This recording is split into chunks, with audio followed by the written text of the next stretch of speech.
happened? That was weird. Did you see that? No, what? It was like us and then us. What the hell was that? It was a still frame of us, and then it cut to us.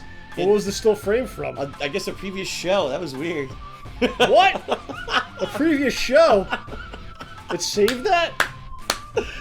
All right, anyway. Hello, everyone. Hello, everyone. This is being recorded? Welcome to Smark, guys. I am Darkside Phil, and with me, as always, is John Rambo. And this is the lead-in week to the Extreme Rules pay-per-view. What's the shirt you have on? Huh? What's the shirt you have? This is Bray Wyatt. You got the Goblin?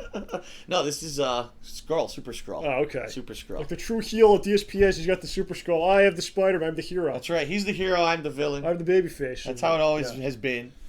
I always put you over. Come on, man. But this week, we've got the lead into the Extreme Rules pay-per-view for WWE. We've got the fallout of the Sacrifice pay-per-view for TNA, which we will talk about.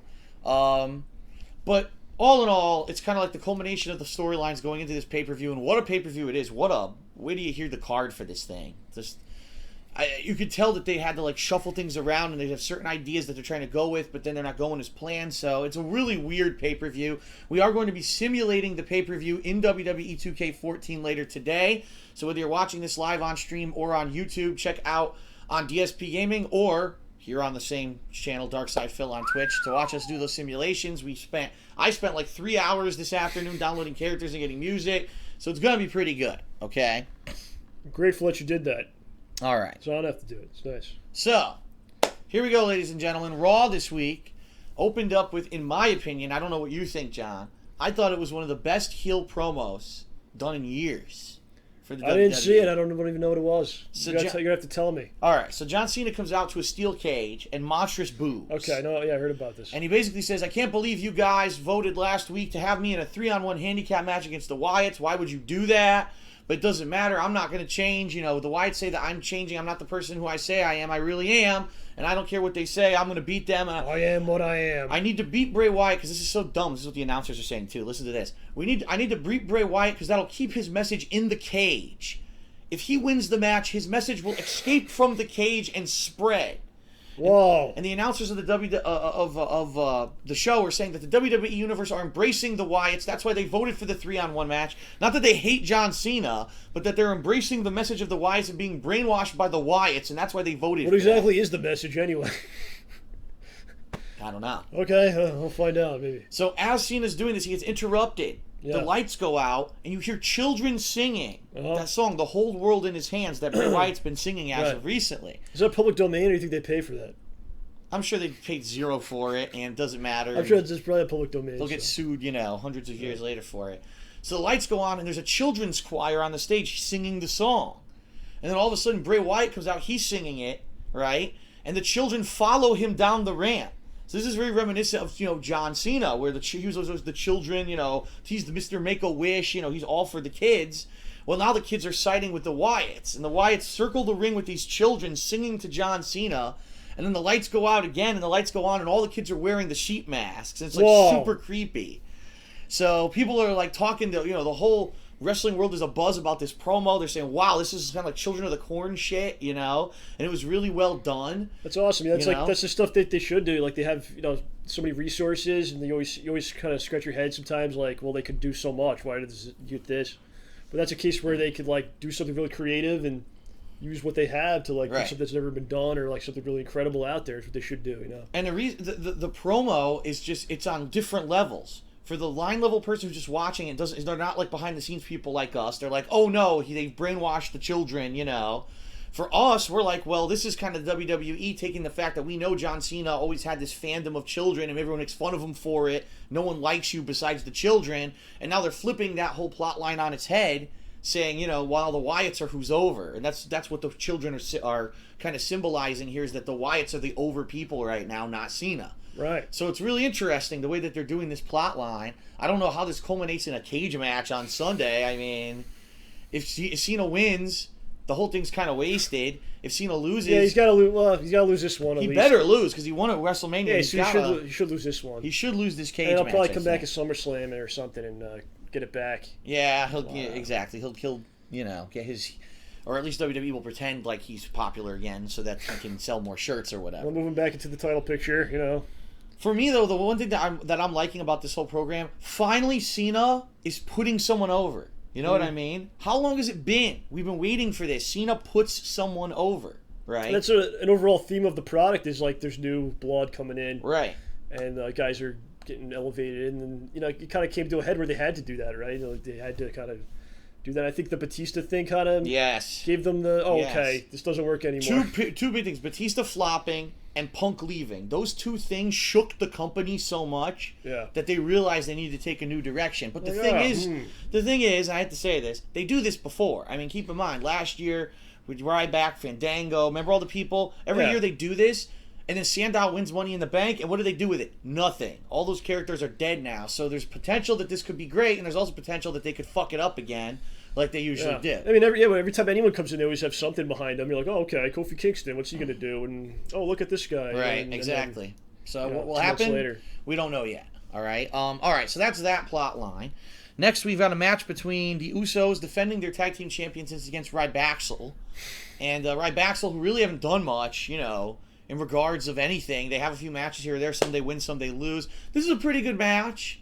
For me, I don't know if I buy this, and the reason I don't know if I buy Ryback is because these guys both were singles first, and they were strong singles wrestlers. Like Ryback, they build him as a monster. You can't stop Ryback.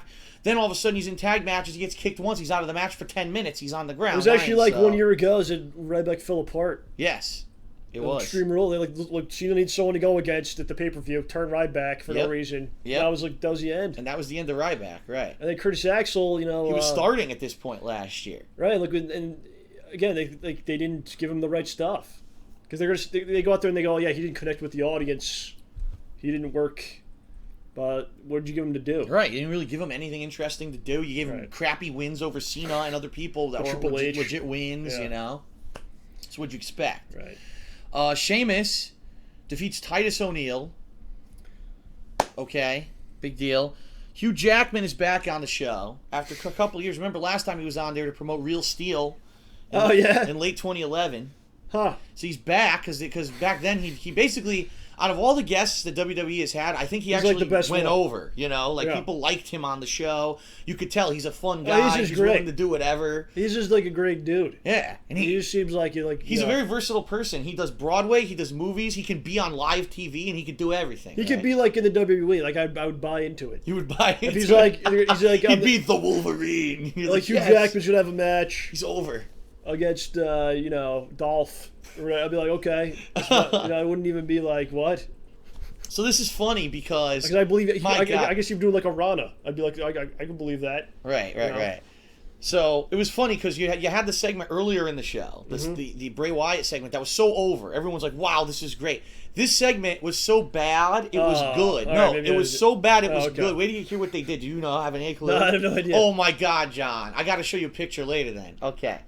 So Hugh Jackman comes out with Dolph Ziggler, and they bury the hatchet. Because remember, in 2011, Hugh Jackman had punched Dolph Ziggler. That was the thing. Heel. And he had been supporting Zack Ryder at the time, who deflated. Oh my God, exploded. Jeez. That's what went wrong. That's what went wrong for Zack. The Hugh Jackman endorsement was a kiss of death. Wow. So he comes out. They bury the hatchet, right? All of a sudden, oh my God, they start playing this music, this generic, ominous music, like dun dun dun dun dun. Like, what the hell's gonna happen? Damian Sandow comes out in the most ridiculous outfit I've ever seen. It's a jumpsuit of Magneto. Did you see this? Yeah, I did. Yeah. Oh my God! Immediately. Now I usually don't laugh at this stuff. I think it's childish. Yeah. The fucking outfit was so bad. I almost pissed myself. Like I almost pissed on the couch here. I was like, how the fuck did they get this? Like, where did they get this from? Who would have made this horrible looking outfit? He comes out and he goes, I am Magneto. Oh my God. It was so bad. Of course, it's a horrible segment. He gets in the ring. Oh, you're the Wolverine. I will control you with magnetism. And Hugh Jackman pretends like his microphone's moving, and he does what do they call that? An arm drag takedown on him. Oh, really? Yeah, he fully does it. A full real wrestling. See, that's what I'm talking about. He throws him hip toss arm drag takedown. Yeah. And then Dolph does the zigzag or whatever, and that's the end of the segment. And it's a stupid-ass segment, but the fucking outfit was so funny that, like, you couldn't help but, like, laugh. I could not stop laughing at that segment. It was so dumb, right? The segment was so over, they brought him back on SmackDown in the outfit again. For no reason? For no reason. That should just be his new gimmick. He's Magneto. He's just different character. Magneto. He could be Dr. Doom. He could be like, he could be the villain from Guardians of the Galaxy. Whatever is going on. Oh, my God. Put him out there. He could be Luthor. Shave his head. Put him in a Godzilla. I'm Lex Luthor. Give him a Godzilla suit. Just have him walk around. They probably will. You might as well. Godzilla. What else is he doing, you know? Yeah. Oh, my God. It was too good. All right. We had a Cesaro versus Jack Swagger in a singles match. It was a great match. Both men, doing their stuff, showing off their signature moves, etc., etc. But, of course, we knew this was going to happen. Cesaro pins him because he had to go over. He's the new guy. He's, getting the push. And this is all leading up to this Sunday. There will be a triple threat match at Extreme Rules because there's been interference between RVD and Cesaro because they had this match the week before, and RVD lost because of the interference from Jack Swagger. So they're all all intertwined. It is kind of weird though. It's a little like, okay. Yeah, RVD is in this out of nowhere. Well, it's because the other two are heels, so they're like, we can't do heel versus heel. How do we do this? Right, they have to put somebody in there. They're both pulling the ref out when he counts to 3. Right. So the RVD goes in there. I don't know what they're doing with the Rhodes brothers. They're obviously teasing an imminent break or feud because they have a match now with Del Rio beating Cody Rhodes clean, and he's all frustrated, and Goldust is trying to console him, and he won't be consoled. He's flipping pissed or whatever. So it's obviously they're doing something, but it's not clear what they're doing yet. I don't know. Rusev has a singles match against Xavier Woods. Yes. He destroys him again. Well, he is in the process of destroying him, and R-Truth attacks in the middle of the match. Yeah, because it's not right. It erupts into bedlam. It's obvious that Xavier Woods can't beat you. You beat him 100 times. Right. Even on NXT. You're just bullying him at this point. So why are you still wrestling him? R-Truth actually had to come and help him. Yeah. R-Truth interferes, and now this sets up the match for Sunday. I know. You were amazed that they're having this match. Well, yeah. Alexander Rusev in a handicap match against R-Truth and Xavier Woods. So, yeah, it's kind of like a bad idea because what happens when they lose? What do they do after that? Nothing. You lost to one guy. Okay. Back to obscurity. Yeah, right? That's what I mean. Now, there's this crazy plot line going on. We talked about it last Los week. Matadores. Hornswoggle is now part of 3-man band. He dresses like them. He dances with them. He teams up with them. And he's had a feud with El Torito, of all people, right? So they have a match, 3MB versus Los Matadores, and during the match, there's so much interference and stuff going on the outside, chaos, that of all people, Heath Slater gets the win. And the announcers go, that's the first win he's had in 4 years or something. They're like, oh my God. I love to bring that stuff up. What? This guy won? They always do that shit. Can't believe it. Heath Slater gets a win. Oh, all right. So this is leading up to this weekend on Extreme Rules, a WeLC match. It's going to be El Torito against Hornswoggle in a TLC match. A real TLC match. I expect all the other guys to get in there and, Yeah, they're all going to interfere, be hitting each other, doing spots, you know what I mean? It's going to be out of control, but could it be good? Would it be better to have like a 8-man or something? Like all the guys are 6-man or Probably, something? I mean. It might have been better. I don't know. Quite odd, okay? Stephanie McMahon comes out and apologizes, excuse me. Yeah, it was supposed to be your apology this week. Sorry, I couldn't put the word Stephanie McMahon and apology in the same sentence there for a second. She comes out, she apologizes, she says, yes, originally I was the one who told Kane to put the mask back on and become himself, but I didn't want him to do what he did last week. No one deserves that. Family comes first, and because of this, I am granting Brie Bella tonight a title match against Paige. She's like, huh? Like, what the hell is that about? And of course, there's going to be some fishiness going on there.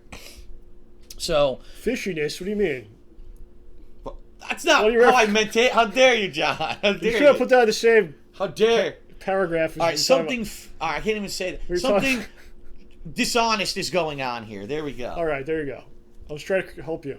And no, I don't mean that all women are dishonest, John. Stop that. Dishonest divas. The divas are dishonest.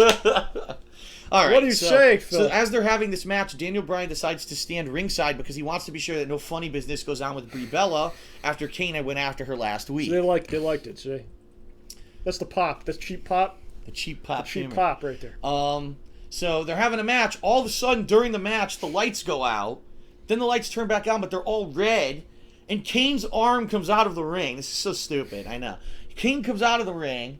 He's coming after Brie Bella. He's trying to get her, right? Yeah. So the match is no contest. Daniel Bryan gets in there, starts kicking the shit out of Kane. So now they're fighting. Kane throws him out of the ring. How's he kicking him? He's kicking his hand? He's doing the shin kick, like he's trying to stop him. But Kane, because he has the neck brace on, because last week he got destroyed by Kane, Kane just kind of pushes him and he hurts his neck, so he's slow. He can't get up. The good news is Kane doesn't actually get to Brie Bella. I was afraid they were going to do a spot where he choke slams her or something. No, they didn't do that. Yeah, that'd be stupid. They didn't do that. But finally, Kane and Bryan are fighting and going back and forth, and so this leads up to this Sunday. It'll be Kane against Daniel Bryan in an Extreme Rules match for the World Did Kane get the upper title. hand? Who had the upper hand in the fight? It was weird. It wasn't really like. It was just a melee. Oh, I remember at the end, Daniel Bryan grabs a wrench out of nowhere. He has a wrench. Was it the Aces and Eights now? A giant monkey's wrench he has. He smashes his face with it. He's in the Aces and Eights. And they escape. And it's funny because the shot, it's a cool shot. So he's helping Brie. And all of a sudden, Kane sits up after the monkey wrench shot. So he sells it. Oh, and then he comes after him again, but then they get away. They run away. So that's kind of like the plot line moving into Sunday. Kane is the demon again. He's unstoppable. Can Daniel Bryan overcome? Of course he will. Of course he'll beat him. But, that's the plot line. I would think so. And by the way, apparently Randy Orton doesn't care about losing the title at WrestleMania because he doesn't even get a rematch, and he doesn't matter. It doesn't matter to him. He wants to fight the Shield. He wants to fight the Shield for some reason. He might get his shot at Payback or who knows. Payback? What the hell's Payback, John? Payback. What is Payback? It's a classic pay-per-view, like the Royal Rumble or WrestleMania. Yes, one of the staples. Payback. So apparently, if you don't know what John's talking about, in less than a month's time, WWE's having another pay-per-view called Payback in early June, and then another month after that, not even, it's like the end of June, that's when they're doing Money in the Bank. So they have like a ton of pay-per-views crammed into a 2-month period here. I don't know why they're doing that, but... Yeah, the story making the rounds right now is that it was supposed to be Batista versus Bryan, and he would put over Bryan, and then Batista would go take his break for his movie role. Stupid movie. Where he's all green or whatever, blue. Looks or dumb. But I guess the story making the rounds is that Batista's refused to do the job. So they're basically like, well, after Extreme Rules and Raw, then just go. Huh. And then, come back when you're done. But okay. So he's leaving earlier than originally planned. Okay, so we got the finals now. To find out who will be the number one contender for the Intercontinental title, you got Bad News Barrett against Rob Van Dam. And, Cesaro came in. I believe there was interference. It's not a clean match. It ends up being a distraction. RVD gets distracted. And then this is what they wrote. The Brit should send a thank you basket to Jack Swagger. Why not? Okay, fair enough. But Jack Swagger, he doesn't like fruits and vegetables. Is that a racist term? He'll send him body oils. The Brit? Is that racist to say? The Brit? No, I think... Seems a little... Brit? No, I think that's fine. I think there are derogatory terms for people from Great Britain. I'm sure, but that seems a little rude. Hey, that's the Brit. That loimy wankster should send a basket. Whoa, easy there. Okay? Easy, Chief. Okay. Don't make it worse. And then the main event is Roman Reigns against Randy Orton, which, of course, like you couldn't predict this, goes to a no contest when the members of the Shield and the members of Evolution get into a big fight. And I believe that the show goes off the air with basically the Shield going completely over Evolution. Every one of them getting like a move, and then basically Evolution barely escaping. They're gonna triple power bomb Triple H, but he narrowly escapes. So right now they're really pushing Evolution. Now hopefully this doesn't turn into but they're gonna lose. They're good. Oh, you mean the Shield? I'm sorry, that's what I meant to say. But Evolution, I meant to say the Shield. Evolution is gonna be done because Batista's going. Right. So they're gonna keep it going with the two of them. It's gonna be stupid. I don't know what they're gonna do. So. They very much the Shield might just go over. That might be the end of the whole thing. It just does something different, right? Evolution might be done again. Orton gets more involved with Bryan again, and they'll do that match for the 5,000th time. Right. Only Bryan will finally win this time. Well, they'll bring that up. He never pinned him. Right. Even though we did, but that didn't count, I guess. It doesn't count. Yeah, that'll be the storyline. He never beat him for the belt. He beat Batista, and he sucks. Right. Or something. I don't know. Batista's just a big green dummy. He can't wrestle. Wins in 5 seconds, and he wears women's pants. That was a long show, huh? Oh. Hmm?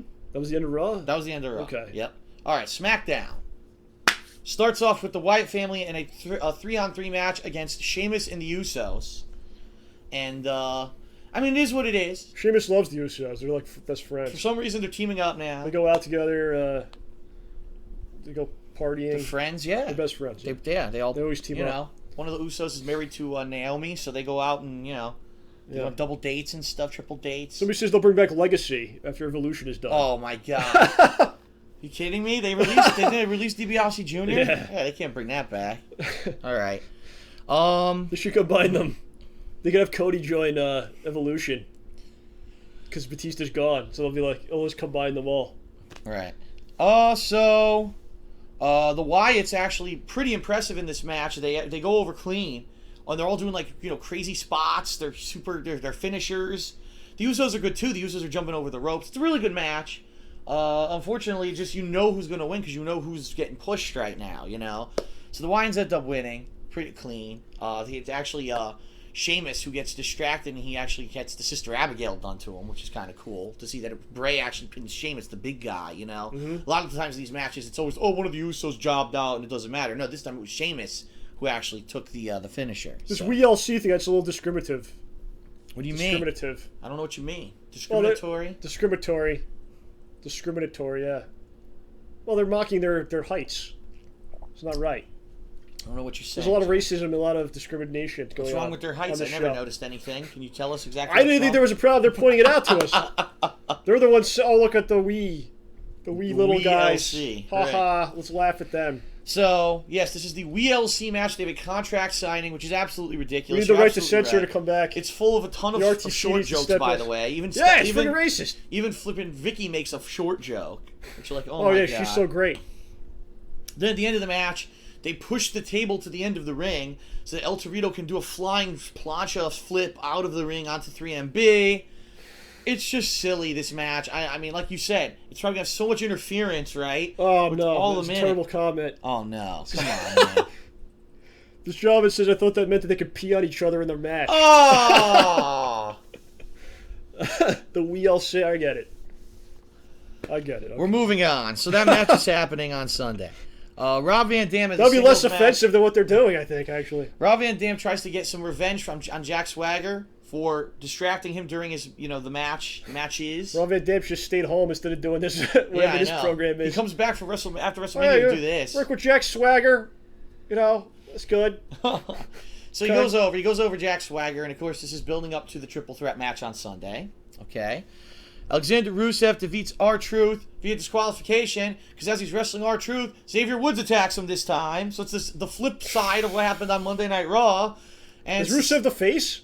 No, he's the heel. But why is he getting attacked by multiple dudes? Because he has a hot Russian with him, so that's not allowed. He's obviously the face if these two guys are coming in to beat him up. These two guys are jealous that it's a hot Russian. It's also racist because they're beat up on a Russian guy. Why? Well, no, he's Bulgarian. He's Bulgarian, yeah. That's what I said. They want his woman. That's the plot. Oh, no, I screwed up. I called the Bulgarian Russian. Yes, you did. Now I'm at fault. See? Now Bulgaria's up in arms against you, John. This is what they do.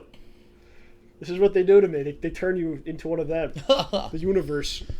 So that match will happen on Sunday. Daniel Bryan comes out to the ring and basically cuts a promo on Kane saying, you made it personal by trying to attack Brie. I'm going to end you, blah, blah, blah. What happened to Dr. Shelby to get him out there? Who? That was the anger management guy. He'll interfere in the match. He'll be out there. That's when they were doing the thing with Charlie Sheen, and they're like, oh, we should have an anger management guy on our show. Right. Because that's what he does. And then they realized no one cares about Charlie Sheen, and it all died out. Yeah. It's still on, but the ratings are, plummeted. They still make new ones and everything? Oh, yeah. It's still on. It's still airing. Okay. All right, and then Kane cuts a promo. He's on the Titantron. He says, no, I'm going to take you to hell. Blah, blah, blah. This the usual crap. It's kind of silly. And then Bryan takes off his neck brace. My neck's not hurt. I'll beat you. Blah, blah, blah. Whatever. It's the filler pay-per-view, so it's not a good program, honestly. Dolph Ziggler against Damian Sandow, where I mentioned Damian Sandow comes out again as Magneto. And some people tweeted me about this. They said, Phil, did you watch Smackdown? Because the announcers copied what you and John do during the WWE Sims. They were like, the magnetic elbow drop. What? The magnetism drop kick. No, they weren't. Yeah, they were calling out Come on, man. Yeah, they were doing that. They were doing that during the match. They were acting like he was really Magneto. He's using his mutant powers. Look at that. You know. We also used Magneto in a match. Yes, we did. So it was very similar to our match, basically. That's what people were telling me on Twitter. Can we get something going, like a petition or something? To sue them? How dare Some they? sort of They stole our idea? Yeah. Nah, I don't think we could do that. All right, Big E. We could go right down there. It's not far from here. This is pretty. Go down to the headquarters. This is pretty dumb. Wait till you hear what they did here. So Big E, as you know, Intercontinental Champion. He's going to defend his title against Wade Barrett on Sunday. So what do? They put him in a match with Titus O'Neil. For some reason, Titus O'Neil does not stop stomping him, and it gets DQ'd. A brutal post-match beatdown. Yeah, and it's so dumb because it's like, you know, he destroys him after this match. He throws him over the announce table. He puts him, you know, he's destroying him. Like, why did they do that? I don't get it. I don't even understand what happened. Who got this? Titus got disqualified? Or Big E got disqualified? Well, no. Titus gets disqualified. And then Big E destroys him? Well, no. Titus starts destroying him, but then Big E turns into the He beats the tables. shit out of him? So it was so odd. Like, why did this happen? What does this have to do with anything? Why is Titus getting involved? Like, you know, it's one thing if, like, you know, Titus gets the upper hand, that's it. Because then, okay. Or even if there was a program between these two. Exactly, like, there was nothing. It was like, why was this done? It's out of nowhere. Like, out of left field. Like, what the fuck? Well, yeah, if Big E destroys him afterwards, then what was the point of having him even bother? Very odd. Very odd. Or unless he's going to cost him the title. Maybe. That could be. And then they have a program. Then Big E's like, I don't care about that belt. I just want to beat up on Titus. Right. It could be. And then the main event is Dean Ambrose being forced into a fatal four-way match where he must defend his U.S. title, which he's held for 344 consecutive days. Jesus. And it's against Alberto Del Rio, Ryback, and Curtis Axel. Now, this is an interesting match because at the beginning of the match, Curtis Axel and Ryback team up. Later on, they turn on each other because they're both trying to win the match, basically. And it ends up with Dean Ambrose, after a pretty good match, it was a pretty good length, sneaking in and getting the pin on Axel. Which, of course, then prompts them to all start beating him up, which then prompts the Shield to show up because the Shield had been banned from ringside during the match. I forgot to mention that. If they'd come out, they were going to get fired or something, was the stipulation. So they come out, and then they save Ambrose, and they stand united. They do a triple power bomb on Curtis Axel. Roman Reigns spears Ryback. They're doing all their spots. Yeah, remember when they used to destroy Ryback and he was the face and everything else? Now they flipped it. It's the same exact scenario, but they're the face. Yeah. So everyone cheers. It goes off the air with them posing. They're unified. We are the Shield. That's one of the things that hurt Ryback, I think, too, because he was feuding with them, and then they just dropped it out of nowhere. And he was like, "Right, I'm gonna fight Mark Henry now at WrestleMania." And yeah, it was weird. Yeah, the way that they he was so pissed at the Shield. Not anymore. Then he just didn't care. He forgot about it. Yeah. So here's the card for Extreme Rules. We will be simulating this later today, but wait till you hear this oddball card that they've got for this show. Okay, here we go. What was that? The Dudleys. Huh? What the hell? I guess they're showing previous Extreme matches or something. Huh. All right, so first of all, just so you guys are clear, the main event of Extreme Rules is not the title match. Is that confirmed or we don't know? It's the way that they're even billing it on the website. Yeah. Is that the main event is the Shield against Evolution.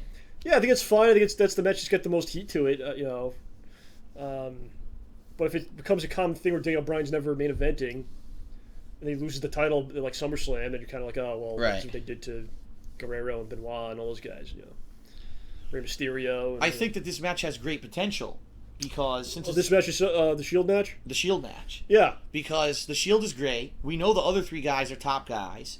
We know that it's a great opportunity to put them over big time and solidify the fact that they are top talent. And they're going to go all out. There's going to be spot after spot.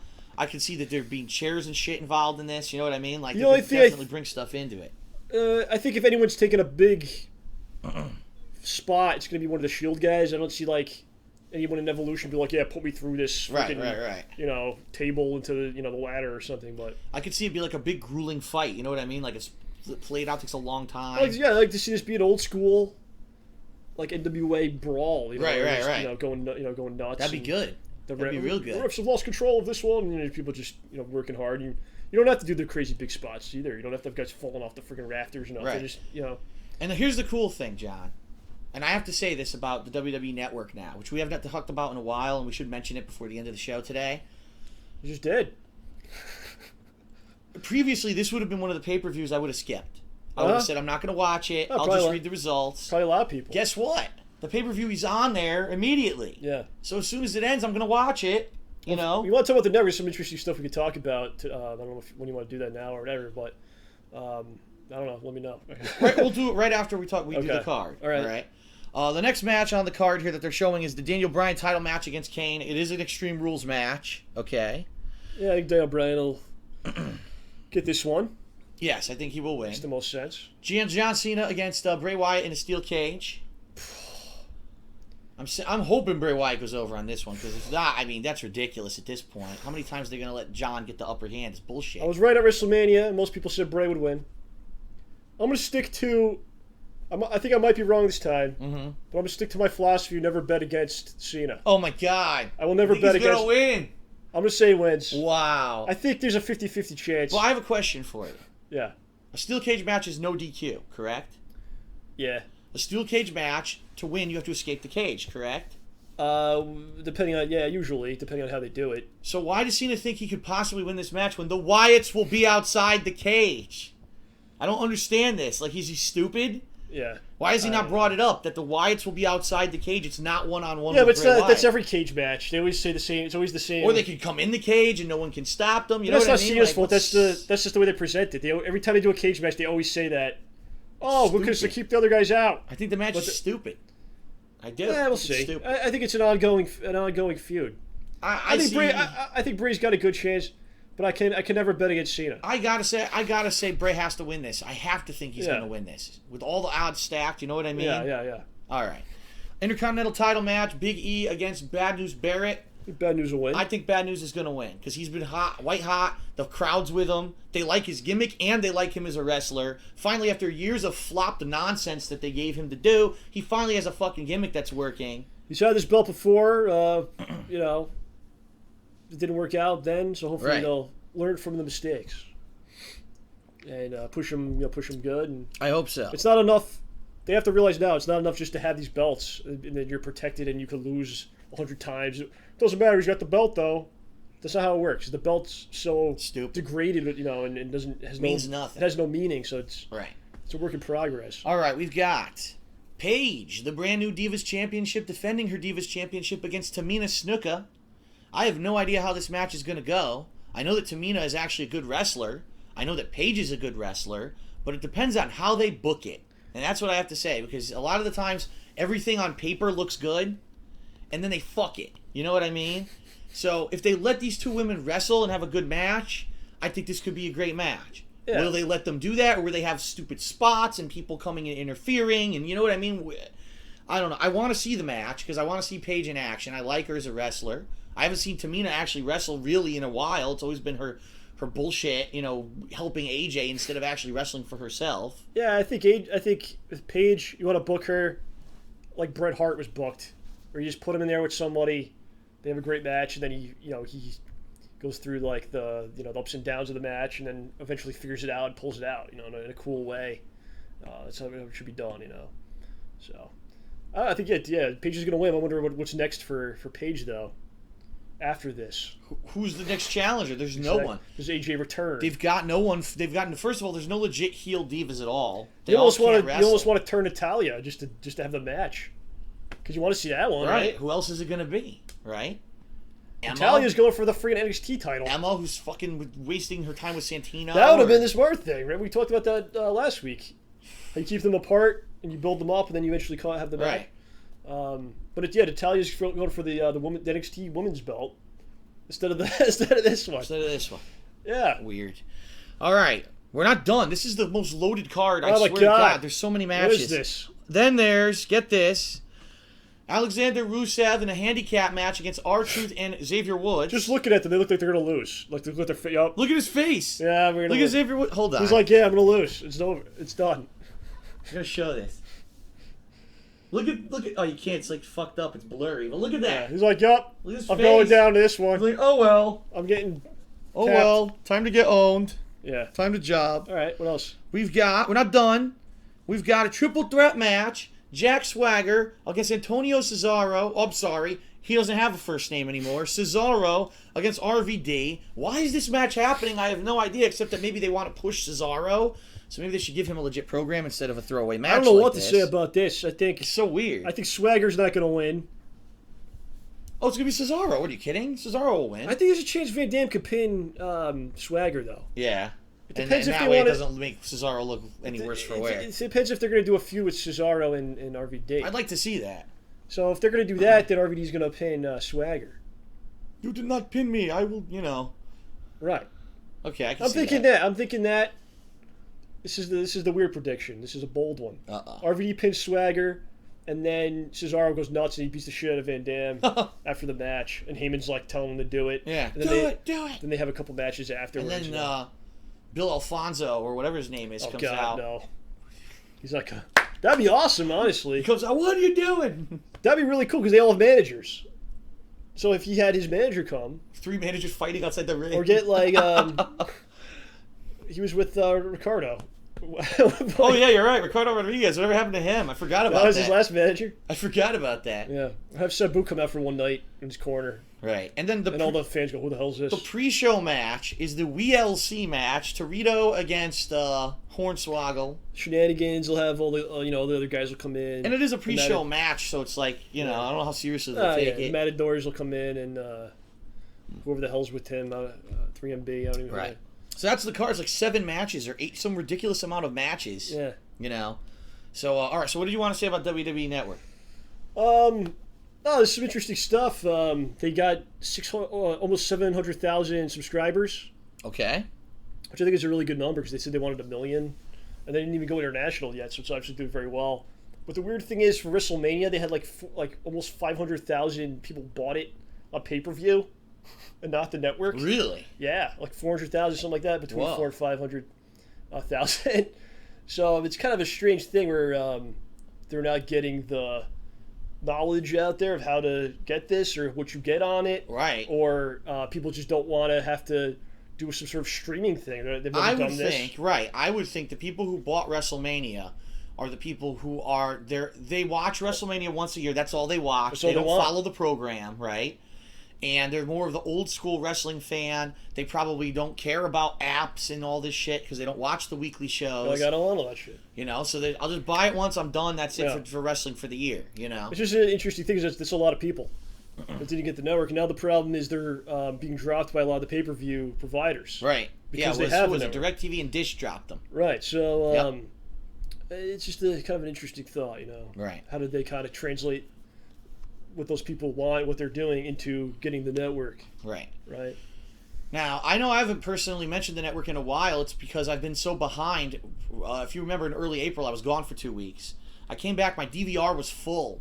I had to actually literally watch the stuff on the DVR or else I couldn't record any more TV. That took me like a week and a half, 2 weeks. Mm-hmm. Finally, this past week, I did have a chance to watch Legends House. I watched the first 2 episodes.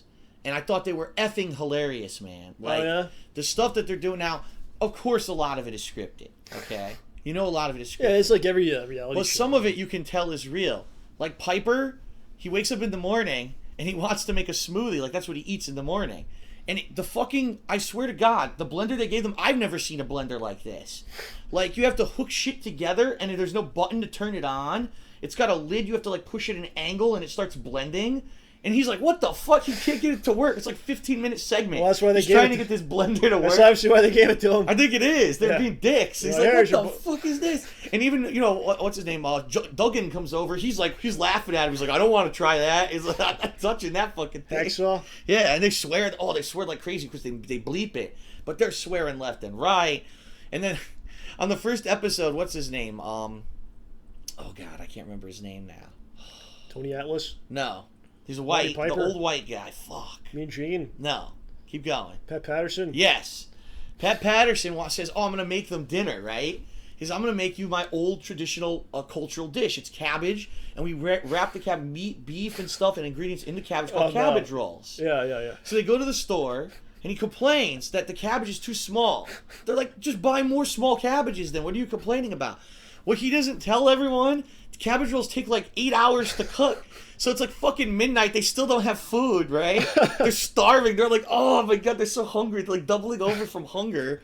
And Tony Atlas says, enough of this shit. and he just opens the grill and just starts grilling food like crazy. So he's pissed? And so, well, no, he's not pissed. They ate the cabbages the next day and they loved them. But everyone was like, it's so funny. Like, they don't even talk to each other about that kind of stuff. Oh, yeah, Patterson will make food. So Patterson wasn't pissed that he started making food? No, he wasn't pissed because he was hungry too. You know, he didn't realize it was going to take that long to cook, I guess, or whatever. I don't know. It was funny. It was pretty funny. It was goofy, man. And it's funny because these guys have, like, rivalries and shit, and they hate each other. And then just because Tony Atlas made, like, food, they now love each other. Like, Tony Atlas is the best guy ever. I love him. It's like, oh, my God, these people.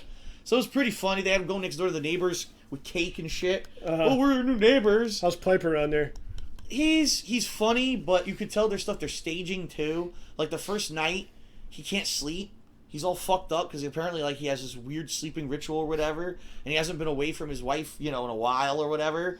So he's, like, trying to sleep, he can't sleep. He starts walking in the neighborhood. He ends up in, like, a fucking empty dirt lot. And if someone goes and finds him, they're like, what the fuck are you doing out here? He's like, oh, like he's all fucked up and walked out. It's so weird. It's a weird show, man. Yeah, I'll check it out. It's a weird show. Yeah, it sounds fun. But it is good. It's a fun. Yeah. I've only seen 2 episodes. There's another episode this week that came out that I didn't watch yet. Yeah. So I gotta watch that soon. I haven't been up on NXT. I haven't watched any of that stuff. I'm gonna try to catch up and talk about that stuff soon. But I have to get to the point where I'm at, you know, so I can watch it. Yeah. And I haven't even had a chance to watch it yet. So, what else? Well, let's talk about TNA this week. Yeah, I'll touch on it. It's the results of the pay-per-view. Uh-huh. And there wasn't much that really went down at this pay-per-view, let's be honest. Eric Young retains his title, which we knew he would, right? Bully Ray got basically cheated in the most stupid angle ever. Dixie Carter dresses up like a guy. The ref took a terrible bump. Yeah, the ref takes a bump. That never happened. He just fell. Did you see it? Oh, yeah, it was fake. It was like... he was supposed to get hit, but he didn't. Yeah, Bully was picking up Rude to put him through the table, and the ref didn't get hit, so the ref just, like, fainted or something. It looked awful. I mean, a lot of people laugh at that, and, you know, rightfully so, I guess, you know, but, that stuff has happened in WWE, but the difference is the production. Right. And they'll cut. They can edit it out, right. They'll cut to another shot or something because they're on that delay and you won't see stuff like that as well. Right. But TNA apparently was also in the replay. They didn't even bother to... They don't bother to fix it. They didn't even try to fix it. It's like, whatever. Whatever. So, yeah. I think the way that they're doing it now is they're saying, oh, it was a setup anyway, because look, Dixie came out and interfered, so it was all her plan. She paid off the ref or whatever. That's the way they're trying to... I'm pretty sure, yeah. So... Even though she's not... I don't even know why. I still don't understand why she's back or why she's allowed to. I thought no explanation. I saw the previous pay-per-view and right, there's no explanation. Yeah, I don't understand that. Apparently, Mr. Anderson committed what's his name? Sam Shaw. Yeah, sure, because it was a committal match. He committed him. Sure, he did.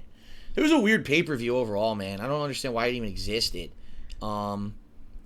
So even the show was really odd this week. So they decided they were going to do a title match tonight. You're like, huh? Well, the thing, Eric Young's he's going to defend every show or something. Yeah, he wants to defend the title on every show. He wants to be a fighting champion. So they said, well, we don't have anyone lined up to be a number 1 contender, so what will we do? And MVP called everyone who had won their matches into his office. So it was Mr. Anderson, Gunner, Rude. They played the cards or something? And, who else was there? Shit. Willow. No, it wasn't Willow. Who the hell was it? It was Shark Boy. Why the hell can't I remember who else it was? I can't find the match in here. It was Gunner. It was Murphy. He used to be Gunner's... Murphy? Gunner's... yeah, remember it was Gunner and Murphy? Yeah, I remember that. Rude versus Gunner. What the fuck? I can't... Chris Harris. Anderson versus Gunner. Oh, okay, I remember. Now I remember, because it was so stupid. You're right. They have cards on a table. Yeah. And everyone has to draw a card. Ace is high, right? So Rude gets the ace, which means he already gets a bye in this tournament. So the first match is going to be Anderson and Gunner. The winner of that match will then face Rude, and the winner of that match will then face Eric at the end of the night. Yeah, I mean, it was some good wrestling because of this, and then, you know, I guess we'll talk about the main event was good. Right. But it's like, it just doesn't make sense from the storyline side. Well, how would anyone even be ready for this match at the end of the night is my question. After going through 100 matches. And Eric Young, he's working hard. He's good. He's talented. Really, he's very good. But, like, just the way that he won the belt and everything, it's just like, yeah, you know? It just needed a little bit more build, like something else. Right, just to do it in one night like that was kind of like, whoa, you know? Like, right. I like that, like the wrestling again, but, you know, it didn't really make much sense. So, let's see here. We've got Gunner, who, of course, once again got screwed by Storm, right? Which is ridiculous. Yeah, but now... He'll endlessly be screwed Anderson's by Storm. Pissed at Storm. Right. And the thing I don't like about this is Gunner and Storm had this whole big thing. Did it really end No, not there was really. no real resolution. But now Storm doesn't care about him. Now he's just going to fight Anderson. He's going to fight Anderson. Doesn't matter. He doesn't matter anymore. Right. There's no real ending to the other thing. Right. Storm fought Willow. Don't really even talk about that. I mean, it's a DQ. And Mr. Anderson laid out Storm. Right. So the babyface destroys the heel already before they even. So why would he not want to have matches with him? Right. Right. It's important to note the Wolves are now the champions, the tag team champions. You got the Wolves. They went over the bromance. You got some of the best workers in the company. You got the Wolves and you got Sonata. Mm-hmm. And they give them like a match that's like a minute and a half. Like three, yeah, exactly. And they destroy the only other team that exists. Right. So like, what? Okay, so they have nothing to do now. So what do they do now? I don't know. And why do the best workers have a match that's like a minute? I know. I don't know. It's very odd. Like you said, Eric Young, Bobby Roode. Eric goes over after a What about the beautiful people match. thing? We're going to talk about that the last right. because it was an ongoing thing. Yeah, and the Eric Young match was good with Roode, and Roode shook his hand. Right, that was crazy. Eric Young at the end of the match picks up Roode and puts out his hand, and Roode shakes his hand, and we're like, "Wow, this is like maybe this will be a cool storyline." Going to turn face now? Well, we might as well. Everyone else did. The faces from last week are now heels, and the heels now are going to be faces.